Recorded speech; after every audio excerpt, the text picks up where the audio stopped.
नमस्कार, स्वागत है आपका हमारे चैनल पर। मैं हूं आपके साथ शिप्रा सैनी।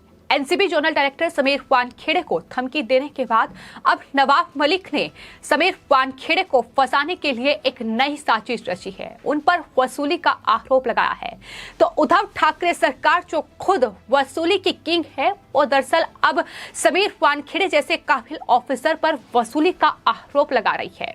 समीर वानखेड़े को फंसाने के लिए तमाम कोशिशें उद्धव ठाकरे सरकार की ओर से जारी हैं और अब नवाब मलिक ये कह रहे हैं कि दरअसल समीर वानखेड़े जब से एनसीबी में आए हैं तब से फिल्म जगत को टारगेट किया जा रहा है। संजय राउत की बात को दोहराते हुए नवाब मलिक ने कहा कि दरअसल महाराष्ट्र सरकार को इस पूरे मामले में बदनाम करने की कोशिश हो रही है।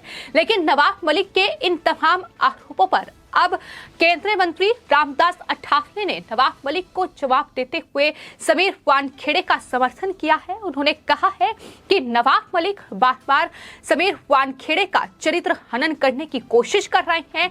उन्हें जाति की वजह से टारगेट किया जा रहा है। ये साफ तौर पर केंद्रीय मंत्री रामदास अठावले की ओर से कहा गया है। तो इस हाई प्रोफाइल ड्रग केस में शाहरुख खान के बेटे आर्यन खान फिलहाल जेल में बंद हैं, लेकिन महाराष्ट्र में महाविकास अघाड़ी सरकार आर्यन खान को बचाने के लिए अब जो जाल वो बुनने की कोशिश कर रही है, खुद उस जाल में फंसती जा रही है। तो औरंगाबाद में नवाब मलिक ने पत्रकारों से बातचीत करते हुए ये कहा है कि दरअसल इस पूरे मामले में वो मुख्यमंत्री उद्धव ठाकरे और गृहमंत्री से बातचीत करेंगे, महाराष्ट्र के जो गृहमंत्री हैं, और एसआईटी के जरिए इस पूरे मामले की जांच कराएंगे कि आखिर एनसीबी क्या वसूली कर रही है, क्या मामला है। तो इस तरीके की बयानबाजी ये नवाब मलिक की ओर से की जा रही है और सीधे तौर पर एनसीबी लोगों को बुलाकर वसूली कर रही है। बॉलीवुड के इस पूरे महकमे में जिस तरीके से ये पूरा ड्रग्स कनेक्शन फैला हुआ है, इन्हें बुलाकर वसूली की जा रही है, ये आरोप मढ़े जा रहे हैं। लेकिन फिलहाल जो सरकार खुद जांच के घेरे में है, जिस पर सीबीआई और ईडी जैसी एजेंसियों का शिकंजा कसा गया है, आखिर वो क्या इस पूरे मामले में जांच कराएगी। जाहिर तौर पर अनिल देशमुख और कई महाराष्ट्र की सरकार के नेता ऐसे हैं जिसकी तलाश में फिलहाल सीबीआई और ईडी जैसी एजेंसियां लगातार जुटी हुई हैं। नवाब मलिक ने सबसे पहले NCB zonal director Sameer Wankhede और उनकी पूरी कार्रवाई पर सवाल खड़े किए। इस पूरे सीक्रेट ऑपरेशन जो कि क्रूज पर अंजाम दिया गया था, उसे फर्जी करार दिया। समीर वानखेड़े पर अब वसूली के आरोप लगा रहे हैं। इससे पहले वो उन्हें नौकरी से निकालने और जेल भेजने की धमकी दे चुके हैं। लेकिन ठीक 2 दिन बाद आज एक गवाह यह खुलासा करता है कि दरअसल आर्यन खान को छुड़ाने के लिए समीर वानखेड़े ने 25 करोड़ की एक डील तय की थी। 25 करोड़ रुपए मांगे थे। ये खुलासा उनकी तरफ से किया गया। इतना ही नहीं, 18 करोड़ में ये डील तय हुई और 8 करोड़ समीर वानखेड़े को जाने थे और इसके अलावा जो बचे हुए पैसे हैं वो दूसरे लोगों में बंटने थे। ये खुलासा ठीक 2 दिन बाद होता है। लेकिन आपको बता दें, ये खुलासा किरण गोसावी, जिसकी एक सेल्फी आर्यन खान के साथ सोशल मीडिया पर वायरल भी हुई थी, ये एनसीबी के गवाह हैं जो कि फिलहाल फरार चल रहे हैं। लेकिन उनके जो बॉडीगार्ड हैं प्रभाकर सेल, उनकी तरफ से ये खुलासा किया गया है। जिसके बाद नवाब मलिक से लेकर अब संजय राउत तक लगातार NCB zonal director Sameer Wankhede को घेरने में लगे हुए हैं।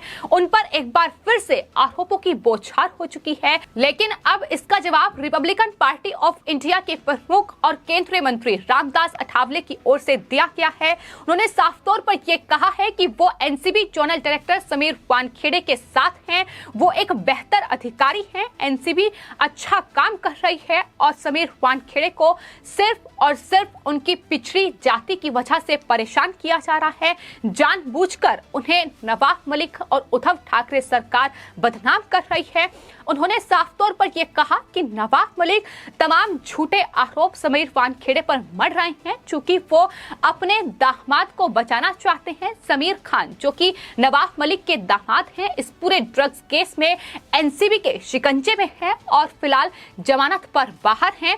उनके खिलाफ कार्रवाई हुई है, इसलिए उनके मन में गुस्सा है और यही वजह है कि नवाब मलिक तमाम तरीके के जो आरोप हैं वो एनसीबी के जोनल डायरेक्टर समीर वानखेड़े पर लगा रहे हैं। इतना ही नहीं, शाहरुख खान को लेकर भी उन्होंने कहा कि वो शाहरुख खान से निवेदन करते हैं कि आर्यन खान को सुधारना चाहिए और उन्होंने शाहरुख खान को सलाह दी है कि 1 से 2 महीने के लिए आर्यन खान को वो नशा मुक्ति केंद्र में भेज दें, क्योंकि जिस तरीके से इस पूरे ड्रग मामले में उनका नाम सामने आया है और यहाँ तक कि एनसीबी ने जो आर्यन खान से पूछताछ की है उसमें उन्होंने खुद ये बात कही है कि वो पिछले 4 सालों से ड्रग ले रहे हैं, तो ऐसे में नशा मुक्ति केंद्र उन्हें भेजा जाए, ड्रग से मुक्त वहां हो सकते हैं, ये उनकी तरफ से साफ तौर पर कहा गया है।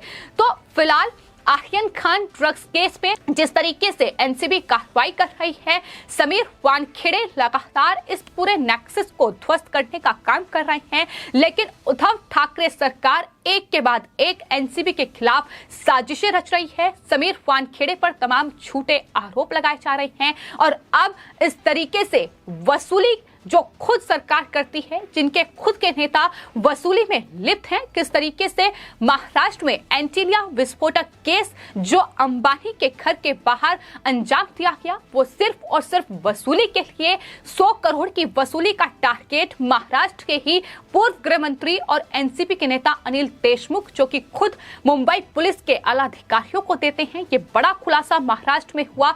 इसके अलावा अनिल परब से लेकर संजय राउत और यहाँ तक कि महाराष्ट्र के जो उप मुख्यमंत्री हैं अजीत पवार, वो किस तरीके से भ्रष्टाचार में लिप्त हैं, उनके द्वारा लगातार वसूली की जा रही है, जो कि फिलहाल ईडी, सीबीआई और तमाम जो केंद्रीय जांच एजेंसियां हैं वो लगातार महाराष्ट्र में इन नेताओं पर शिकंजा कस रही है। लेकिन अब यही वसूली की सरकार नवाब मलिक हो या संजय राउत हो, इस तरीके से एनसीबी के ये जो ईमानदार ऑफिसर हैं समीर वानखेड़े, इन पर तमाम आरोप मढ़ रही है। अब वसूली का आरोप लगाया गया है, लेकिन किस तरीके से ये साजिश रची गई है, इसको लेकर जो बीजेपी के नेता हैं राम कदम, उन्होंने भी दरअसल नवाब मलिक से जवाब मांगा है। राम कदम की ओर से ये साफ तौर पर कहा गया है कि वो किसी भी वसूली का समर्थन नहीं करते हैं। नवाब मलिक 2 दिन पहले समीर वानखेड़े पर ये आरोप लगाते हैं और उन्हें धमकी देते हैं कि नौकरी से निकाल देंगे, उन्हें जेल भेज दिया जाएगा। लेकिन इतने दिन तक प्रभाकर ने ये बात क्यों छुपाई, ये क्यों नहीं कहा कि समीर वानखेड़े ने वसूली की है, ये सवाल भी राम कदम की ओर से पूछा गया है। साफ तौर पर उन्होंने कहा है कि सभी आरोप गलत है। प्रभाकर सेल जो कि गवाह है, महासरकार और कुछ नेता उन पर एनसीबी के खिलाफ बोलने का दबाव जो है वो डाल रहे हैं, ये उनकी तरफ से दावा किया गया है। 22 दिन के बाद आखिर वो क्यों बोल रहे हैं, ये सवाल राम कदम की ओर से पूछा गया है और यही सवाल महाविकास अघाड़ी सरकार से महाराष्ट्र की जनता और देश की जनता भी पूछ रही है कि आखिर इस पूरे कांड को 22 दिन हो चुके हैं, लेकिन 22 दिन बाद आखिर ये खुलासा क्यों हो रहा है। जाहिर तौर पर ये नवाब मलिक और उद्धव ठाकरे सरकार की साजिश है कि किस तरीके से खुद के जो कारनामे हैं, जो खुद किस तरीके से वसूली का बड़ा कारोबार महाराष्ट्र में चला रहे हैं, उसे किस तरीके से दबाया जाए, एनसीबी की जांच को प्रभावित किया जाए। ये तमाम कोशिशें इसी कड़ी में हो रही हैं, ये तमाम साजिशें इसी कड़ी में रची जा रही है। यही वजह है कि राम कदम की ओर से साफ तौर पर सवाल पूछे गए हैं। तो अब आपको बता दें, एनसीपी नेता नवाब मलिक और उद्धव ठाकरे सरकार अपने ही बुने जाल में फंस रही है। प्रभाकर सेठ ने जो आरोप लगाए हैं, अब उनका समर्थन कर वो कहीं ना कहीं एनसीबी को घेरने की कोशिश कर रही है। नवाब मलिक का बयान सामने आया है जिसमें उन्होंने कहा है कि प्रभाकर सेल के बयान से ये साफ हो गया है कि बॉलीवुड को टारगेट किया जा रहा है, बॉलीवुड सेलेब्स को डराकर पैसों की उखाई की जा रही है। एनसीपी नेता ने ये भी आरोप लगाते हुए कहा है कि महाराष्ट्र को बदनाम करने का काम हो रहा है। लेकिन महाराष्ट्र सरकार को आखिर बदनाम कौन कर रहा है? खुद नवाब मलिक और संजय राउत जैसे नेता अपने सरकार पर सवाल उठाने का मौका लोगों को दे रहे हैं। जाहिर तौर पर चूंकि ये पूरा जो ड्रग्स का मामला है, ये शाहरुख खान के बेटे आर्यन खान से जुड़ा है, इसमें उद्धव ठाकरे सरकार का आखिर क्या लेना देना है। लेकिन फिर भी उद्धव ठाकरे सरकार, उनके तमाम नेता इस पूरे मामले में कूद रहे हैं, उस पूरे मामले में आर्यन खान का बचाव कर रहे हैं। आखिर माफियाओं और साथ ही उद्धव ठाकरे सरकार का क्या कनेक्शन है, ये भी बीजेपी नेता राम कदम ने सवाल किया है कि आखिर क्या जरूरत है कि इस तरीके से उद्धव ठाकरे सरकार बौखलाई हुई है। एनसीबी पर सवाल उठाए जा रहे हैं। एक तरफ एनसीबी इस पूरे ड्रग नेक्सस को ध्वस्त करने में लगी हुई है, इस पूरे सीक्रेट ऑपरेशन को अंजाम दिया और उसके बाद 20 से ज्यादा लोगों की गिरफ्तारी अभी तक इस पूरे मामले में हो चुकी है, जिसमें कई ड्रग पैडलर शामिल हैं, कई लोग ऐसे शामिल हैं जो क्रूज पर उस ड्रग पार्टी में शामिल थे। इसके अलावा विदेशी ड्रग पैडलर को भी गिरफ्तार किया गया है। तो इस पूरे ड्रग नेक्सस को खंगालने में उद्धव ठाकरे सरकार जुटी हुई है। गिरफ्तारियां लगातार हो रही हैं। एनसीबी की छापेमारी पूरे महाराष्ट्र में लगातार जारी है। तो फिर उद्धव ठाकरे सरकार क्यों बौखलाई हुई है? क्या उद्धव ठाकरे सरकार का इस पूरे ड्रग कनेक्शन से कोई लेना देना है? ये जवाब जनता जानना चाहती है, क्योंकि जिस तरीके से सियासत इस पूरे मामले पर हो रही है, जिस तरीके से एनसीबी को घेरा जा रहा है, झूठे आरोप लगाए जा रहे हैं, एनसीबी लगातार जवाब दे रही है। समीर वानखेड़े अभी भी ये कह रहे हैं कि जिस तरीके से प्रभाकर सेल ने ये हलफनामा दायर किया है जिसमें तमाम आरोप वसूली के लगाए गए हैं, उसका जवाब उन्हें दिया जाएगा। वक्त आने पर उनके जवाब का इंतजार है। लेकिन कहीं ना कहीं ये बात तय है कि एक तरफ एनसीबी की इस जांच को प्रभावित करने के लिए तमाम ये हथकंडे उद्धव ठाकरे सरकार रच रही है, तमाम साजिशें एनसीबी के खिलाफ रची जा रही हैं। वहीं दूसरी तरफ समीर खान जो कि नवाब मलिक के दामाद हैं और इस पूरे मामले में वो 9 महीने जेल में रह चुके हैं, उन्हें बचाने के लिए भी ये तमाम जो बेबुनियाद आरोप हैं ये समीर वानखेड़े पर मढ़े जा रहे हैं।